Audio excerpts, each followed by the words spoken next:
Welcome to my channel Notice Academy chapter first relation and function class 12 का, जिसमें हम relation and function के बारे में जानेंगे। जिसके अंदर हम कुछ टॉपिक्स कवर करने वाले हैं जो कि मैंने यहाँ लिख भी दिया है और मैं आपको बता देता हूँ एक एक करके।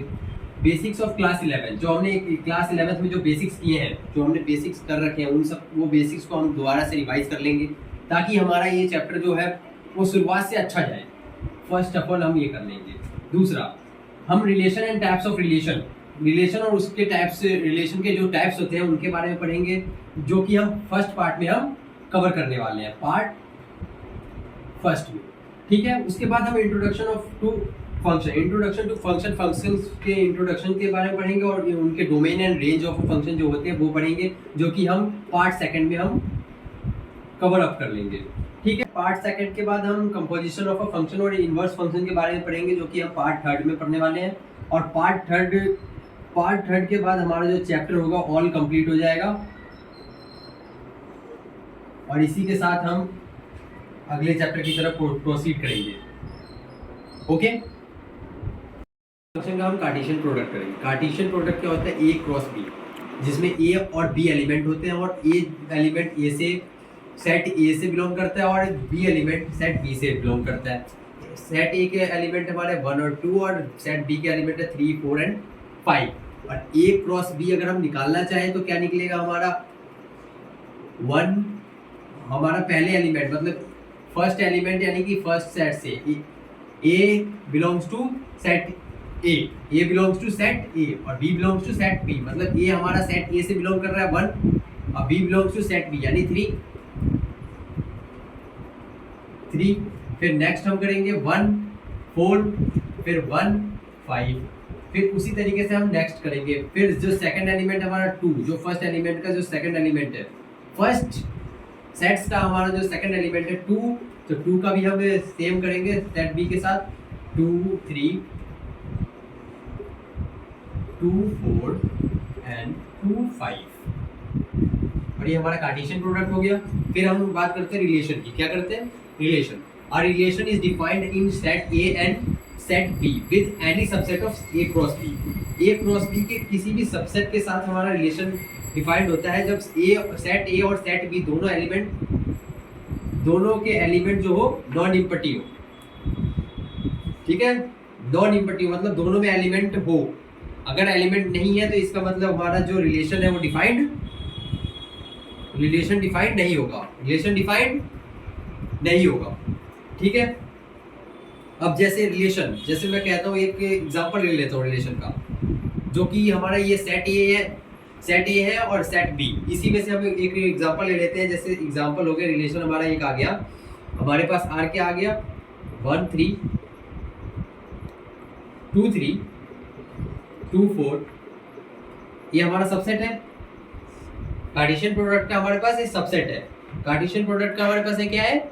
सबसेट। तो इसलिए हमारा ये रिलेशन हो गया, जो कि हमारा वेल डिफाइंड है और जो हमारे सामने है, बिल्कुल ए क्रॉस बी से निकाल के ही रखा है। और ए क्रॉस बी को हम एक और नाम से जानते हैं, जिसको कहते हैं ऑर्डर्ड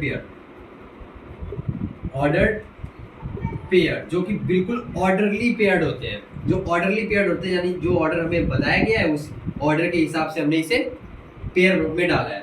ठीक है। ओके। एक बार हम ग्राफिकली देख लेते हैं रिलेशन होते क्या है। जैसे 1 का रिलेशन 3 से, 2 का रिलेशन 4 से और 2 का 5 से भी हो गया। ठीक है। तो ये हमारे इस टाइप में हमारे रिलेशन हो जाते हैं। और रिलेशन के बाद हम देखते हैं इसमें डोमेन क्या होते हैं। डोमेन वो होते हैं जो सेट 1 से बिलोंग करते हैं। डोमेन कौन से होते हैं? जो सेट 1 से बिलोंग करते हैं। और जो ये होते हैं वो हमारे कोडोमेन होते हैं। क्या होते हैं? कोडोमेन। क्या होते हैं? कोडोमेन। और कोडोमेन में जो एलिमेंट हमारे रिलेशन में होता है, जो एलिमेंट हमारे रिलेशन में होता है कोडोमेन में से, उन्हें हम कहते हैं रेंज। जैसे मैं एक दूसरा सेट ले लेता हूँ। जैसे 1 2 3 4 5 6 7 8। ओके। 1 का रिलेशन 4 से, 2 का रिलेशन 8 से, 3 का 5 से एंड 2 का 6 से। ठीक है। हमारे पास ये हमारा डोमेन है, ये हमारा कोडोमेन है। ठीक है। हमारे पास डोमेन है और कोडोमेन। कोडोमेन के अंदर कौन कौन से आ जाते हैं हमारे कोडोमेन के अंदर? 4 आ गया, 5 आ गया, 6 आ गया, 7 आ गया और 8 आ गया, ये सारे आ गए। डोमेन के अंदर हमारे क्या आ जाते हैं? डोमेन के अंदर 1 आ गया, 2 आ गया, 3 आ गया, ठीक है।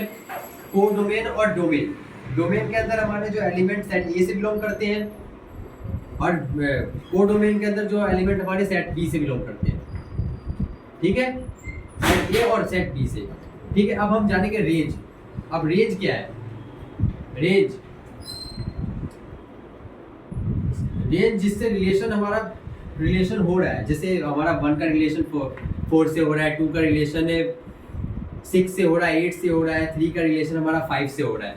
तो हमारे जो कोडोमेन के अंदर जो एक है 7, जो 7 है वो उसका रिलेशन किसी से नहीं हो रहा, तो ये जो है ये हमारा रेंज में नहीं आएगा। हमारा रेंज क्या बनेगा फिर? 4, 5, 6 और 8, ये हमारा रेंज हो जाएगा, ठीक है।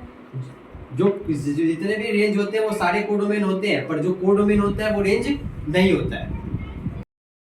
Types of relation, empty relation होते हैं हमारे, यूनिवर्सल रिलेशन होते हैं, रिफ्लेक्सिव रिलेशन होते हैं, सिमेट्रिक रिलेशन और ट्रांजिटिव होते हैं, और लास्ट में हम पढ़ेंगे equivalence relation,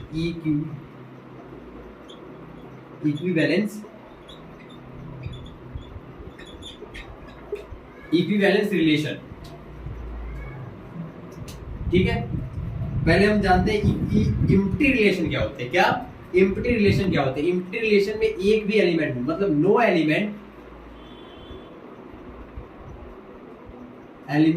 is related, no element of A is related to any element of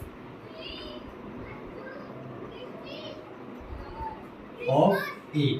मतलब एक भी एलिमेंट जो हमारा ए का जो एलिमेंट है उनमें से एक भी एलिमेंट ए से रिलेटेड ना हो, एक भी एलिमेंट हमारा ए का ए से रिलेटेड ना हो, ऐसे एलिमेंट ऐसे रिलेशन को हम क्या कहेंगे? Empty relation. ऐसे रिलेशन को हम क्या कहेंगे? Empty relation. एम्प्टी का साइन मतलब एम्प्टी को हम क्या लिखते हैं? फाई यानी जीरो, ओके। हम आगे बात करते हैं यूनिवर्सल रिलेशन। यूनिवर्सल रिलेशन का मतलब होता है जितने भी हमारे ऑर्डर्ड पेयर ए क्रॉस ए में जितने भी एलिमेंट है वो सारा हमारा एक रिलेशन में हमारे प्रेजेंट हो। जैसे ए क्रॉस ए में हमारे पास सेट ए है, हमारे पास ये 1, 2 और 3, तो हमारे ऑर्डर पे हमारा रिलेशन क्या होना चाहिए? हमारे पास 1, 1,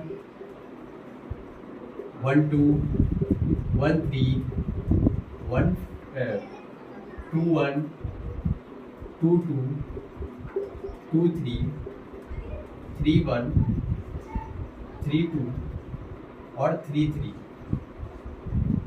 ये सारे एलिमेंट अगर हमारे प्रेजेंट है, एक ऑर्डर्ड पेयर के सारे एलिमेंट हमारे रिलेशन में प्रेजेंट हो, तो हम इस रिलेशन को क्या कहेंगे? Universal relation. क्या कहेंगे? Universal relation. क्या कहेंगे? Universal relation. अब हम करते हैं बात रिफ्लेक्सिव की। रिफ्लेक्सिव में अगर हमारा ए और ए बिलोंग करता है रिलेशन से, तो हम कहेंगे ये रिलेशन रिफ्लेक्सिव है। दूसरी बात, सिमेट्रिक। अगर ए और बी हमारा बिलोंग करता है आर से, इसका मतलब है कि बी और ए भी बिलोंग करना चाहिए आर से। अगर ये ए बी बिलोंग करता है आर में और बी ए भी बिलोंग करता है आर में, तो हम कहेंगे ये सिमेट्रिक मैट्रिक्स है, मतलब सिमेट्रिक रिलेशन है। और हम बात करते हैं ट्रांजिटिव की। अगर ए और बी बिलोंग करता है आर में, बी और सी भी बिलोंग करता है आर में, तो इसका मतलब है कि ए और सी भी बिलोंग करना चाहिए आर में। अगर ये ए और सी भी बिलोंग करता है आर में, तो हम इस रिलेशन को क्या कहेंगे? Transitive relation. अगर एक और कंडीशन, अगर ए और बी बिलोंग करता है आर में और बी और सी बिलोंग नहीं करता आर में, तो भी हम कहेंगे ट्रांजिटिव रिलेशन। मतलब अगर बी और सी बिलोंग कर रहा है आर में, तो ही हम इस तीसरे को देखेंगे अगर बी और सी बिलोंग नहीं कर रहा आर में तो हम पहले को देखकर ही कह देंगे कि हाँ ट्रांजिटिव रिलेशन है, जैसे जैसे नहीं, ठीक है। अब हम बात करते हैं इक्विवेलेंस रिलेशन। इक्विवेलेंस रिलेशन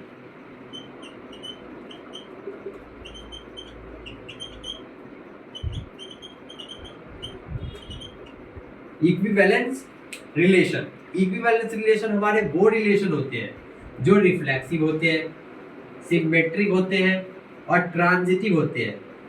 ऐसे रिलेशन जो रिफ्लेक्सिव हो, सिमेट्रिक हो, ट्रांजिटिव हो, जैसे जैसे हमारे पास एक रिलेशन है 1 1 2 2 और 3 3।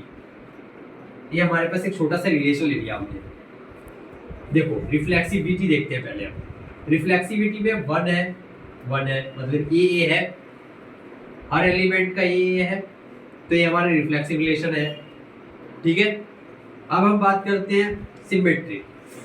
सिमेट्रिक में 1 1 है हमारे पास, 1 1 यानी कि ए बी ले लेते हैं, तो ए भी 1 है और बी भी 1 है, तो इसको अगर बी ए बी करेंगे तो भी 1 1 ही रहेगा, तो ये हमारा सिमेट्रिक भी है, ठीक है। अब बात करते हैं ट्रांजिटिव की। अगर हमारे पास एक 1 1 बिलोंग कर रहा है आर से, तो हमारे पास दूसरा क्या होना चाहिए कि 1 और मतलब जैसे हमारे पास ए और बी बिलोंग कर रहा है आर से, तो बी और सी होना चाहिए हमारे पास बिलोंग करने के लिए आर से। पर हमारे पास तो ए और ए बी है हमारे पास बिलोंग कर रहा है आर से, पर बी सी जो है हमारा बिलोंग नहीं कर रहा आर से। बी सी जो है हमारा बिलोंग नहीं कर रहा आर से, तो हम डायरेक्टली क्या कह देंगे कि ट्रांजिटिव भी है, क्योंकि मैंने यहाँ पे आपको कंडीशन बताई है कि जो जरूरी नहीं है कि दोनों ही कंडीशन ट्रू हो। अगर दोनों कंडीशन ट्रू है तब हम नेक्स्ट कंडीशन की ओर बढ़ेंगे। अगर पहले ही कंडीशन या फॉल्स बता रही है तो ट्रांजिटिव है, ठीक है। तो इसी के साथ हम पार्ट 1 को फिनिश करते हैं। मिलते हैं अगले वीडियो में।